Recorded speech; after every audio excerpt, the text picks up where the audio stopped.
Knowing what is true positive, what is false negative, what is true negative is one aspect. But coming to the calculations, how to calculate it, how to obtain it, given a confusion matrix is another thing. And you have only two options. Either you can calculate and understand it manually, or you can use sklearn.confusion matrix.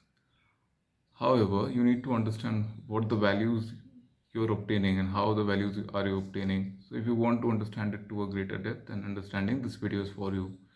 You can also obtain classification report, sklearn.metrics.classification report, but to obtain an understanding, you need to have this video, right? So let us dive in. This video would be concerned, hi, so let us dive in. So this video would be concerned about how to calculate and obtain values using a confusion matrix. So I'll cover it in two parts.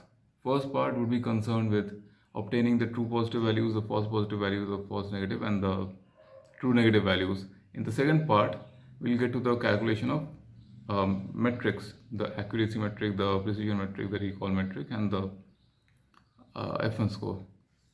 So we'll get to that in the second video, in the later part. So let's begin. Let me share my screen.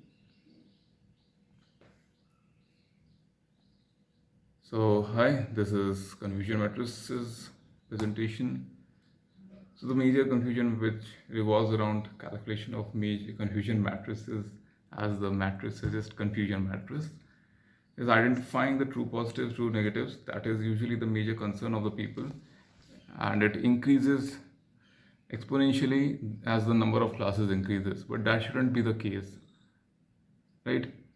As well as the orientation of matrix, people are always concerned with the orientation of matrix. Is the true positive, are the true labels here or the true labels here, are the predicted labels here, are the predicted labels here? So this is not something to be concerned about. What you should be concerned about is the values. All you should ensure is are the values there in the matrix. If not, then find there must be something or the other clue which must be present to fill in the gap. That's what I would say. All right, so this is two class confusion matrix. Let's say this is a data set. This is a random confusion matrix I just generated at my wish, at my will. So the values are at random. I assume that there's 100 samples and there are two classes. So on the top head, you can see it is A, B predicted labels. At the side, you can see A, B true labels. So this would be of this format only. Either the predicted labels will be on the top or it will be at the end, sided. But that is not to be concerned about. What you should be concerned about are the values over there. And or if not, if one value is missing, then that can be obtained using the subtraction of the total number of samples minus the number of samples present over here. So if you see, there are 100 random samples. There are 100, let me change the pen pointer over here to a pen or highlighter pen. You can see there are 100 samples and all these add up to 100. So we have 60 plus 1878 plus 1290 plus 1000. All right. So as I mentioned in the first video, either you can mention it class A, class B, class C, or the best way is class A, not class B. Class A, not class A. The class you're concerned with. Alright, so if it is a 3 class, we'll get to it. Let's say I just changed the labels. I started off with A, B, now I changed the labels. A, not A, A, not A, A, not A, B, not A, not A. Alright. Coming to true positive. What is the true positive? Positives which are true. So predicted is A. A is a positive no matter what A is. A might be a negative thing. A might be absolutely negative thing. So if you're into disease classification, A might be a negative thing. But that is not to be concerned. Your concern is the class. So if you're concerned with the class is A. If the value is A and the prediction is A, that is a positive. So A is a positive entity, not A is a negative entity. No matter what A is, you need not to be concerned. It might be a positive thing, bad, negative thing, neutral thing. That's not to be quantified or qualified. What is to be understood is A and not A. A is a positive thing, not A is anything apart from A is not A, and that is a negative thing. So if A, that is a positive thing, the prediction is A, is a positive prediction, and actually it was also positive.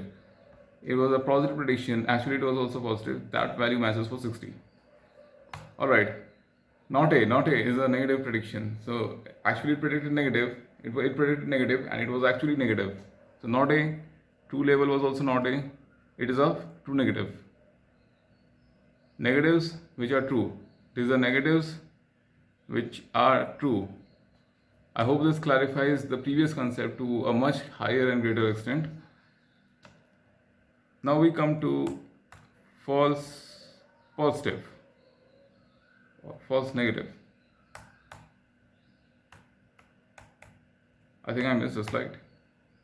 Doesn't matter. So if we have to calculate false positive, what would be it? False positive would be positive predictions which were false. So positive prediction for me would be A, which were false. So that is 12. FP is 12. Same goes with false negative. Negative predictions. So let us find negative predictions first. Not A. Okay, this particular column. Which were false.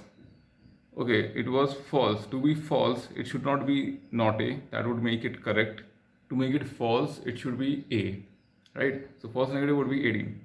That's it. As simple as that. Any confusion? Drop that in the comment section.